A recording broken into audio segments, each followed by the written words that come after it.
So what can you do to help your IBS? There are great medications out there and lots of support. However, there are some myths that I really wanted to come on here and bust a bit, because while some of the popular methods are really good, they still have their limits. So what are they? First of all, one size does not fit all. And that's why having some kind of one-to-one therapeutic service is by far the most helpful in terms of really getting to that deep root analysis of your own personal subconscious blocks. With the hypno apps that are out there, they're great. They provide a bit of education and they serve as a bit of a relaxation tool. And the theory is absolutely correct, and for some, very helpful.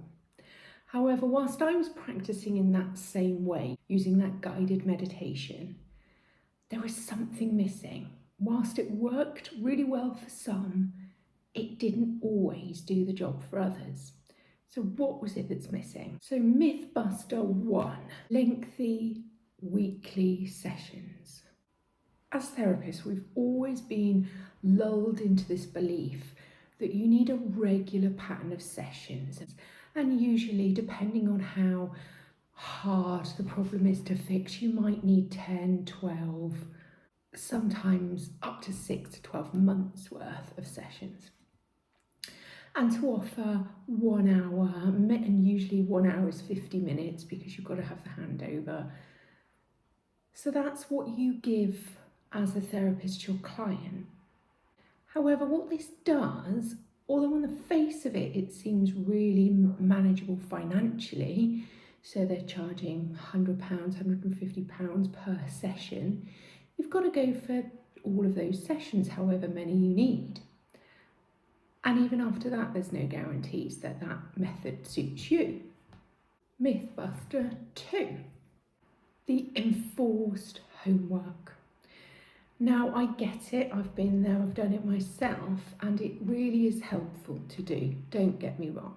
However, how many of our clients actually do that homework? How many of us put in that time to listen to that relaxation, that 40-minute relaxation every night at bedtime? Do we really?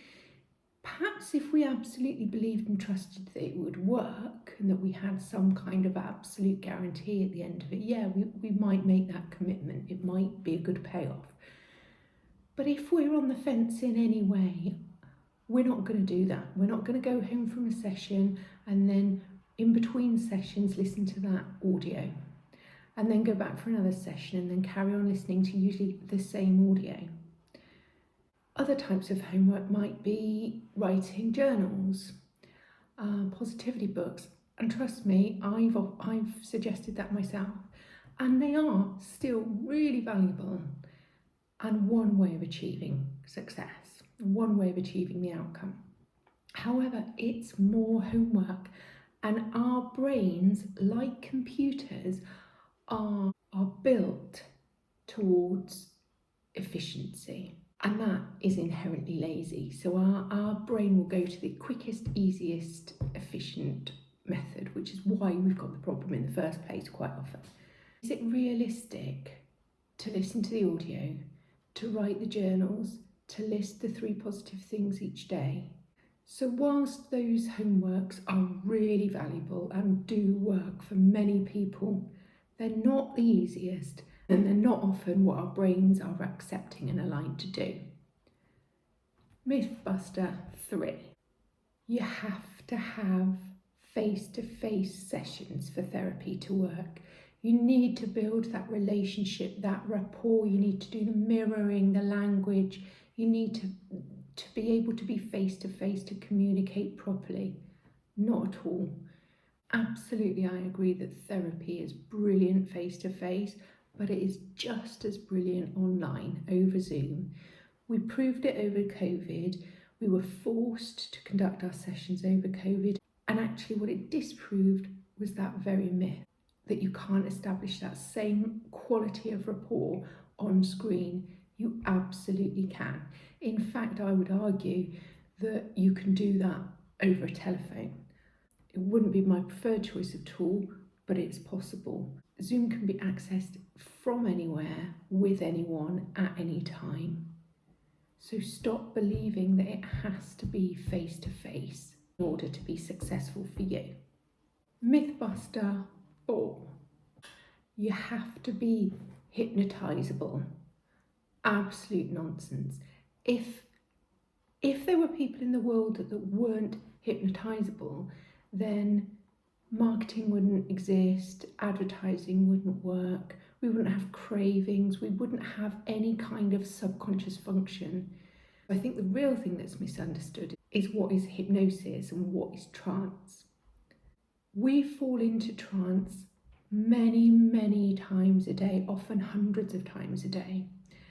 They may be fleeting, the blink of an eye, or they might be that state of daydreaming that we're familiar with.